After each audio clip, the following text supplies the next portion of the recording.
If we're not researching these things, it's going to spread and it's going to affect everyone in the world, including American people. Critics are concerned Elon Musk's slashing of the federal government is cutting too close to the bone, particularly in the health sector. Right now, critical research grants remain stalled. More than 700 employees at the Centers for Disease Control and Prevention, 1,000 National Institutes of Health workers, and key FDA personnel have lost their jobs. And the cuts have some warning of deadly consequences. Joining us now, Dr. Jennifer Nuzzo, director of the Pandemic Center and professor of epidemiology at the Brown University School of Public Health. Thank you for your time this morning. What specific cuts concern you the most? Well, it's not just the cuts that I'm worried about. Obviously, I think the freeze in NIH funding is really concerning because it's already imperiling some ongoing important scientific studies that so many Americans are depending on to discover cures for things like pediatric cancers or Alzheimer's disease that so many of us know people who have suffered from and are desperate in hoping that we will one day be able to conquer. Putting pause on that imperils lives. The people who are enrolled in those studies of potential breakthrough cures are really concerning.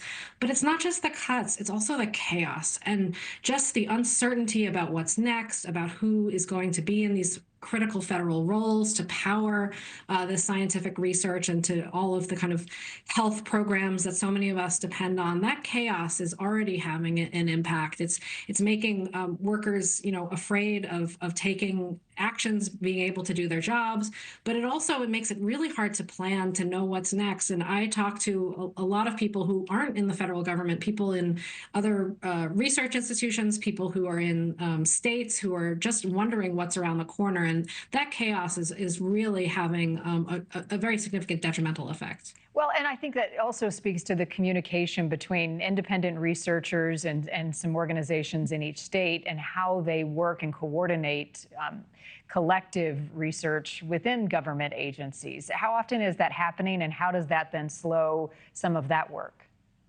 Yeah, I mean, big scientific problems like curing cancer, like curing Alzheimer's disease and other dementias can't be solved by individuals on their own. It is always something that requires teams working across multiple institutions. So academia working in partnership with federal funding agencies, working in partnerships with private sector companies who are ultimately going to make the cures that researchers at academic institutions discover. Those partnerships are really key, but the chaos right now is really sort of imperiling that, in part because to some extent, and to a large extent, communications from federal agencies have been put on hold or in some ways impeded. So that makes it just hard to know what's going on.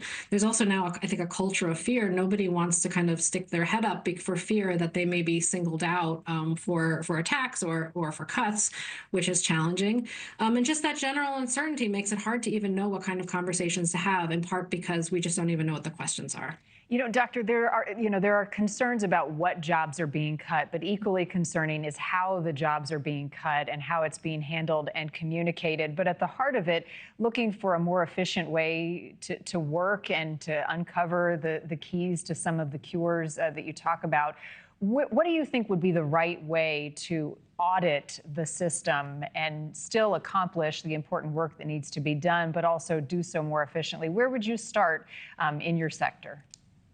Yeah, so I mean, nobody is opposed to efficiency. Obviously, anyone who is working to discover cures wants that to be done as quickly as possible for as little resources as possible. There are a lot of problems in the world to solve, so the more we can conserve our resources and target them where they are going to have the most impact benefits us all. So I don't think there is pushback to that. I think where there is pushback is the feeling like the whole enterprise is being detonated rather than, kind of carved away with a scalpel. And really what we need here is some precision efforts to figure out if there are inefficiencies, where they are, and how to do them better.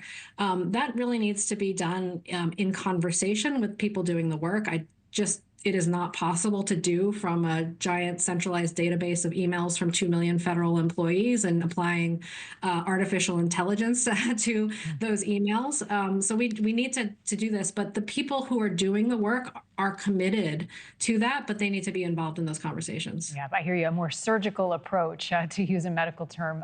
Dr. Jennifer Nuzzo, thank you for your time and perspective. I appreciate it. Thank you for watching. Go to newsnationnow.com to find NewsNation on your television provider. And don't forget to click the red subscribe button below to get more of NewsNation's fact-driven, unbiased coverage.